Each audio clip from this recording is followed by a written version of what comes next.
Keterampilan dasar tindakan keperawatan, mata pelajaran vulva hygiene.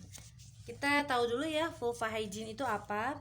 Vulva hygiene adalah merupakan salah satu bagian dari personal hygiene yang diterapkan pada seseorang yang sedang mengalami gangguan kesehatan dan dirawat di rumah sakit.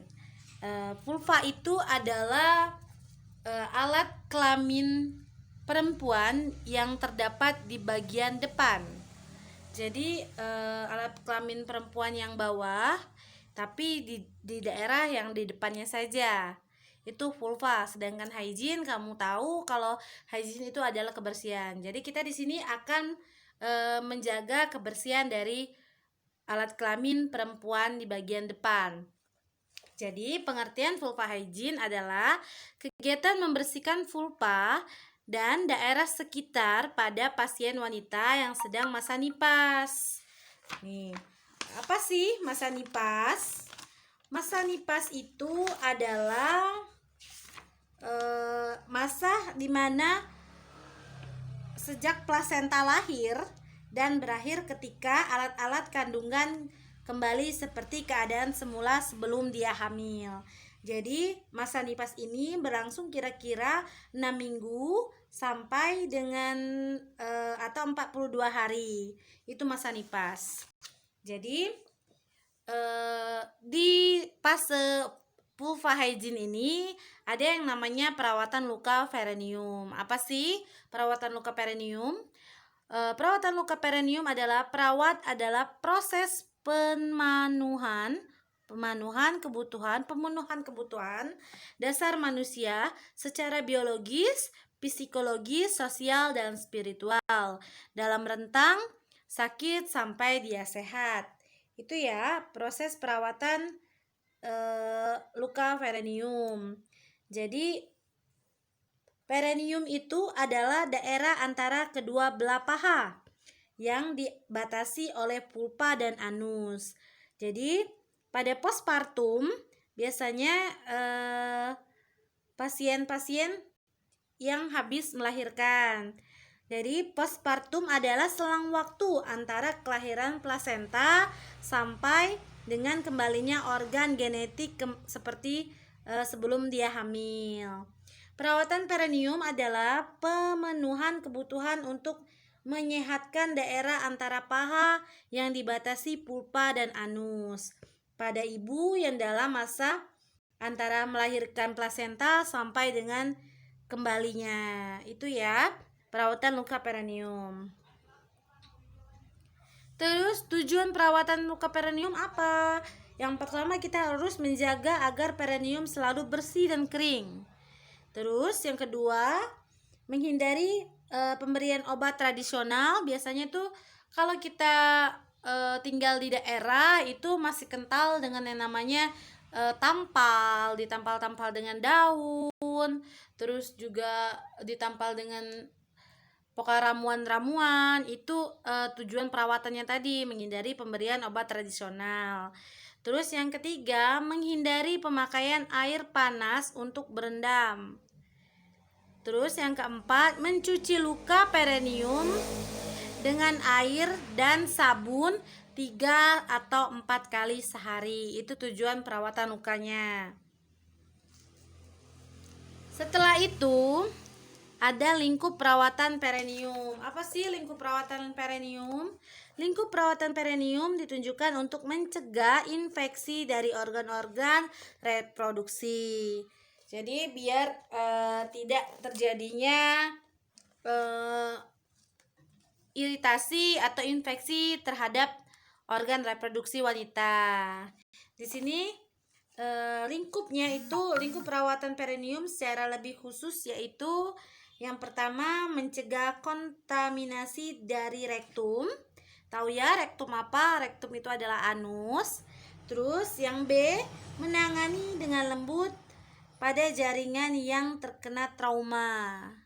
Yang C, membersihkan semua keluaran yang menjadi sumber bakteri dan bau.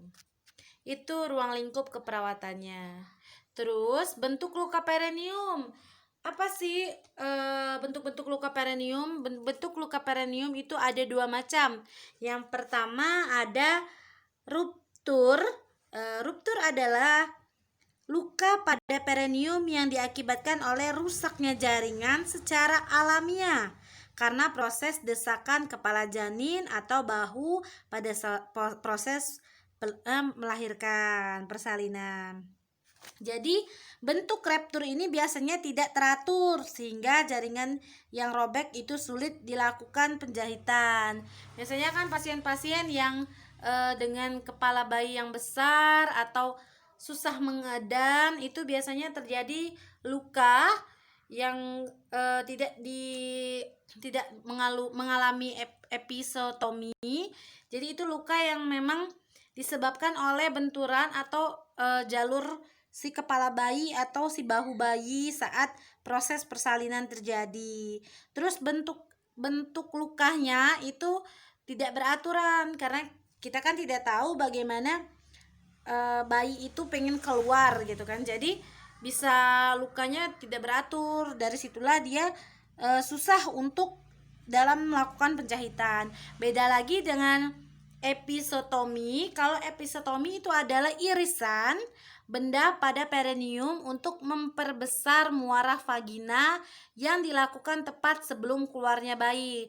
Jadi kalau episiotomi itu biasanya dilakukan menggunakan gunting.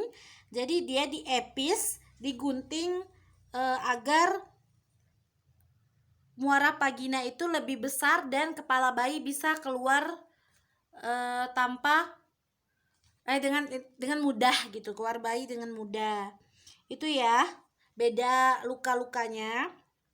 Biasanya kalau yang episiotomi itu lebih teratur karena dia dibuat dengan gunting ya, robekannya atau lukanya. Jadi pas saat penjahitan itu lebih mudah. Terus kita bahas tentang indikasi episiotomi. Jadi dari episiotomi tadi ada indikasinya ya. Indikasinya yaitu yang pertama itu penyebab maternal. Penyebab maternal adalah partus precipitatus yang tidak dikendalikan dan tidak ditolong. Terus yang B, pasien tidak mampu berhenti mengejan. Terus yang C, partus diselesaikan secara tergesa-gesa dengan dorongan fundus yang berlebih. Terus yang keempat, edema dan kerapuan pada perineum. Itu yang menyebabkan dia di epis atau di episiotomi. Terus ada lagi nih faktor janin yang seperti saya bilang tadi. Bayinya terlalu besar itu bisa juga diepis. Terus posisi kepala yang abnormal itu juga bisa diepis. Kelainan bokong, terus ekstrasi forceps yang sukar dan distosia bahu. Itu ya faktor-faktor yang bisa mempengaruhi kenapa kita harus diepis. Jadi ada dua, penyebab maternal dan juga penyebab janin. Setelah itu ada waktu perawatan perineum. Kapan saja sih kita melakukan perawatan perineum? Jadi kita melakukan perawatan perineum itu pada saat mandi. Jadi pada saat mandi ibu postpartum biasanya melepas pembalutnya. Setelah terbuka maka ada kemungkinan terjadi kontaminasi bakteri pada cairan yang tertampung pada pembalut. Maka sebab itu kalian di sini harus membersihkan vulvanya tadi agar tidak ada bakteri yang terkontaminasi dan juga harus mengganti pembalut tadi. Terus yang kedua saat buang air kecil. Ya, saat buang air kecil juga kita harus bisa juga pada saat itu untuk membersihkan si vulva karena pada saat buang air kecil kemungkinan besar terjadi kontaminasi air seni pada rektum. Akibatnya memicu pertumbuhan bakteri. Jadi dia vulvanya lembab gitu. Yang ketiga setelah buang air besar. Jelas ya kalau setelah buang air besar itu harus kita bersihkan vulvanya. Karena takutnya sisa-sisa kotoran di sekitar anus itu bisa menjadi kontaminasi bakteri ya ke perineum.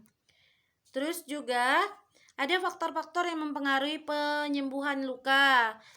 Faktor yang pertama yaitu faktor yang A adalah faktor eksternal. Jadi faktor eksternal adalah lingkungan. Kenapa lingkungan bisa mempengaruhi? Dukungan dari lingkungan dan keluarga, di mana ibu akan selalu merasa mendapatkan perlindungan dan dukungan serta nasihat-nasihat khusus dari orang tua dalam merawat kebersihan pasca bersalin. Itu ya. Terus yang kedua, tradisi. Tradisi di Indonesia itu banyak banget ramuan-ramuan peninggalan nenek moyang. Jadi untuk perawatan pasca persalinan masih banyak digunakan. Meskipun di kalangan masyarakat modern misalnya untuk perawatan kebersihan genitalia itu masyarakat tradisional menggunakan daun sirih dan rebusan air kemudian dipakai untuk cebok. Itu ya bisa juga mempengaruhi penyembuhan luka. Terus juga ada pengetahuan ibu tentang perawatan pasca bersalin sangat menentukan lama penyembuhannya. Jadi kita itu sebagai perawat juga bisa memberikan informasi yang benar tentunya kepada ibu pasca bersalin. Apabila pengetahuan ibu kurang, terlebih masalah kebersihan, maka penyembuhan luka tuh akan berlangsung lama. Terus juga ada pengetahuan sudah tadi, kita kembali ke sosial ekonomi. Kenapa sih sosial ekonomi berpengaruh untuk penyembuhan lukanya? Karena sosial ekonomi berpengaruh dari kondisi sosial ekonomi ibu yang dengan lama penyembuhan perineum adalah keadaan fisik dan mental ibu dalam melakukan aktivitas sehari-hari pasca melahirkan. Jika ibu memiliki tingkat sosial ekonomi yang rendah, biasanya penyembuhan lukanya perineumnya berlangsung lama karena tubuhnya merasa malas dan merawat diri. Terus juga yang kelima, penanganan petugas. Penanganan petugas di sini adalah pada saat bersalin, kebersihannya harus dilakukan dengan tepat oleh penanganan tugas kesehatan. Hal ini merupakan salah satu penyebab yang dapat menentukan lama penyembuhan luka perineum. Terus yang keenam, kondisi ibu. Kondisi ibu di sini adalah kesehatan ibu baik secara fisik maupun mental. Dapat menyebabkan lama penyembuhan. Jika kondisi ibu sehat, maka ibu dapat merawat dirinya dengan baik. Dan yang terakhir adalah gizi. Makanan yang bergizi dan sesuai porsi akan menyebabkan ibu dalam keadaan sehat dan segar dan akan mempercepat masa penyembuhan luka perineum. Setelah itu ada lagi faktor internal. Tadi sudah eksternal. Kita akan membahas tentang faktor internal. Yang pertama, usia. Jadi penyembuhan luka bisa lebih cepat terjadi pada usia lebih muda daripada yang lebih tua, karena orang yang sudah lanjut usianya tidak dapat mentolerir stres seperti trauma, seperti itu ya.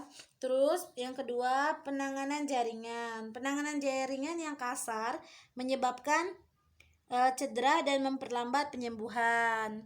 Terus yang ketiga, hemoragi.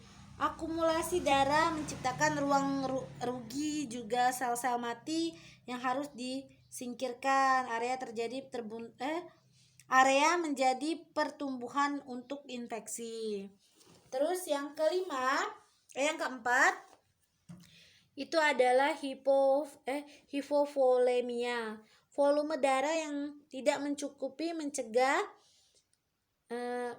mengarah pada vasokonstruksi dan penurunan oksigen dan nutrien yang tersedia untuk penyembuhan luka. Itu berhubungan dengan darah ya, volume darah. Yang kelima, faktor lokal edema, yaitu penurunan suplai oksigen melalui gerakan meningkatkan tekanan internal pada pembuluh. Terus yang keenam, defisit nutrisi. Defisit nutrisi, sekresi insulin dapat dihambat sehingga menyebabkan glukosa darah meningkat. Yang ketujuh, personal hygiene, kebersihan diri dapat memperlambat penyembuhan. Hal ini dapat menyebabkan adanya benda asing seperti debu dan kuman.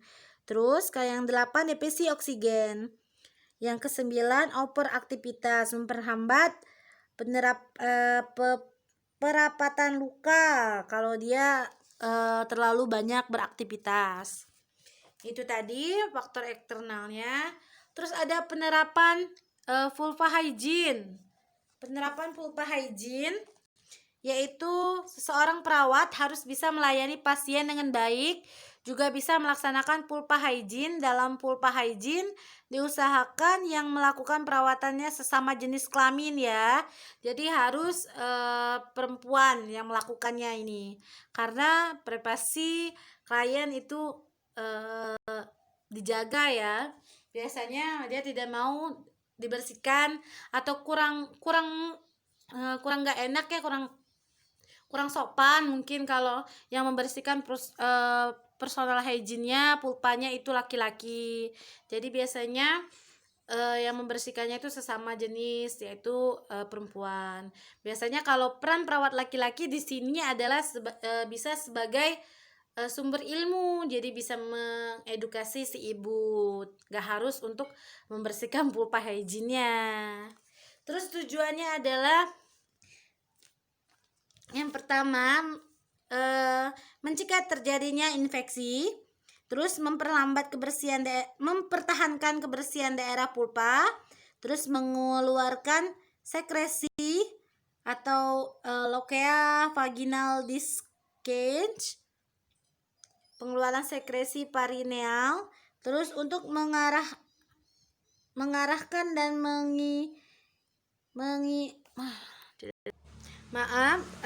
kita ulang, untuk mengeluarkan sekresi perineal, terus untuk mencegah dan meringankan infeksi.